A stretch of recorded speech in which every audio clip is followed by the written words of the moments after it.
ага. Супер каарман болгон кандай сонун, Чын эле, эгерде биз кандайдыр бир супер күчтөргө ээ болсок, сен кайсынысын тандамак элең? Аны болсо супер ылдамдыкка ээ болмок. Ой, укмушсуң го. Бир аз алсам болобу? Бул попкорн бир гана супер күчү бар адамдарга. Ошондой де.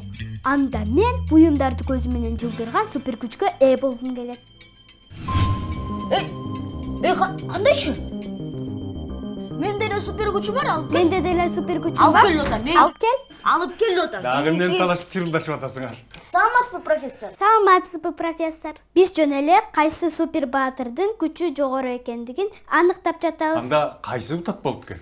Профессор, себеби менин ылдамдыгым абдан бар. Оо, Жок, профессор, азырынча мен окшойм.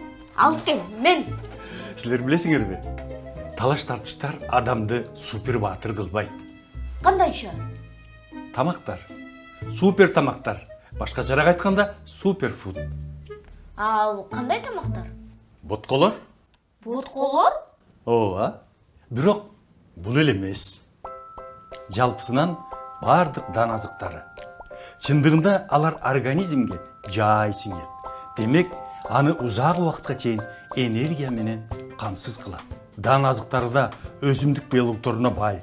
Ал клеткаларды жана ткандарды калыбына келтирип, биздин ден соолугубуз чың болуп өсүшүбүзгө жардам берет. Аларда көп сандаган витаминдер жана минералдык заттар бар. Бирок, профессор, дан азыктары ушунчалык көп дейсиз? Алар күрүч, жүгөрү, гречка, арпа. Анда алардын кайсынысы эң маанилүү жана эң жакшы? Сонун суроо.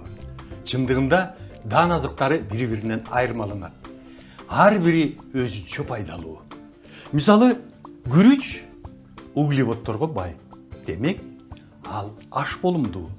Ошондой эле күрүчтө нерв системасын чыңдай турган Б тобундагы витаминдер бар. Жүгөрү аминокислоталарга, витаминдерге, кальцийге, фосфорго, темирге бай. Анын жардамы менен терибиз нурдуу жана таптаза болуп калат. Мындан тышкары жүгөрүдө клетчатка жана тамак аш булалары көп. Демек жүгөрү тамак сиңирүүнү жакшыртат. Ал эми сен айткан гречка так ошол суперфуд болуп эсептелет. Мына ушул жөнүндө кененирээк айтып бериңизчи. Суперфуд деген эмне? Бул дан азыктардын ичинен супер баатыр сымал. Анын курамында көптөгөн маанилүү микроэлементтер бар жана аш болумдуу. Гречка темирге бай. Ал биздин каныбыз үчүн абдан маанилүү. Анын курамында жүрөктүн саламаттыгы үчүн калий бар. Тамак сиңирүү үчүн клетчатка. Мектепте жакшы окуп, туура өсүп өнүгүү үчүн иод бар. Сен айткан гречка белоктордун көлөмү боюнча рекордчулардын катарына кирет. Баса, белок биздин организмибизге эмне бере тургандыгы эсиңердеби? Ооба, алар биздин ден соолугубузду чыңдап, күчтүү болушубузга жардам берет. Демек менин ден соолугум чын болот турбайбы? Себеби менин сүйүктүү тамактарым дан азыктарынан турат. Кайсылары? Палу, күрүчтөн болбосун же гречкадан болбосун. Анан голубцы. Мен дагы дан азыктарды жакшы көрөм. Мисалы, ботколор жана жөн эле сууда кайнатылган жүгөрү. Менин кичинекей илимий кызматкерлерим. Пайдалуу тамактарды жегениңер эң сонун. Токтоңуз, профессор. Попкорн суперфудка киреби? Эң жакшы суроо. Кенже илимий кызматкер Канат. Тилекке каршы андай эмес. Попкорн жүгөрүдөн жасалат да. Туура. Бул супер каарман болчу. Бирок азыр бул супер зыянкеч болуп калды. Кантип? Эмнеге? Тилер кинотеатрдан, магазинден сатып алган попкорнда көптөгөн шекер, туз жана ар кандай даам берүүчү кошулмалар бар. Булар биз билгендей зыяндуу да. Демек бул попкорн эч кандай пайдасы жок. Зыяны гана бар. Бирок биз попкорнду жакшы көрөбүз да. Каалайсыңарбы? Эксперимент жасап, биз өзүбүздүн даамдуу жана пайдалуу попкорнубузду жасайбыз. Ура! Попкорнду даярдоо ар дайым улуу кишилердин көзөмөлүндө өтүшү керек. Бизге көмөч казан жана ага капкак керек. дан азыктарынын бир нече түрүн күрүч, гречка жана жүгөрүн алалы. Көмөч казанды мештин үстүнө коюп, аны абдан ысытабыз. Этият болгула. Бир жериңерди күйгүзүп алышыңар мүмкүн. Алгач, эмнени салабыз? Гречкадан баштайлы.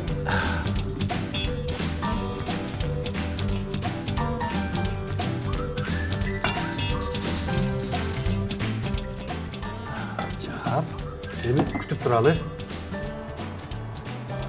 Мен гречкадан дагы попкорн болот деп ойлогон эмесмин. Бирок көп деле жарылбайт экен, Ооба. Күрүчтөн да жасаса болобу? Байкап көрөлү.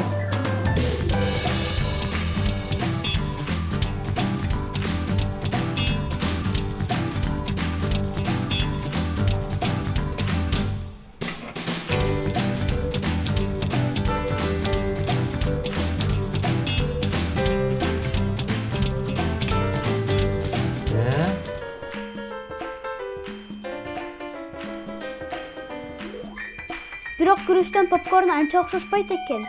Келгиле тезирээк жүгөрүбүздөн жасап көрбөйлүбү? Ооба, чын эле. Макул, макул.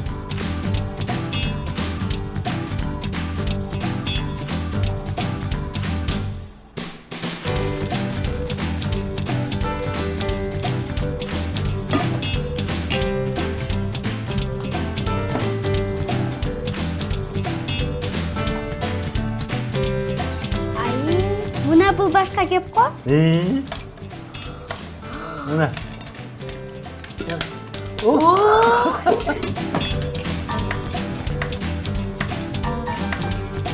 Профессор, жүгөрүлөр жарылганда эмне үчүн бар сайып калышат? Анткени бул анын ичиндеги нымдын көптүгүнөн. Isıtылган көмөч кысаңга салганда дандын ичиндеги суу буулана баштайт. Бул кеңейип дандын капталдарын чыңалтканда ал жарылат. Ным канчалык көп болсо, жарылуу ошончолук күчтүү болот.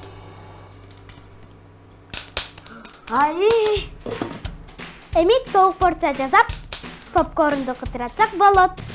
Эми биздин попкорнубуз жаман зеңгич тамактардын арасында эмес, чыныгы супер баатыр. Достор, силер дагы үйүңөрдө жасасаңар болот. Бирок сөз түрдө жаныңарда чоңдордун болушун унутпагыла.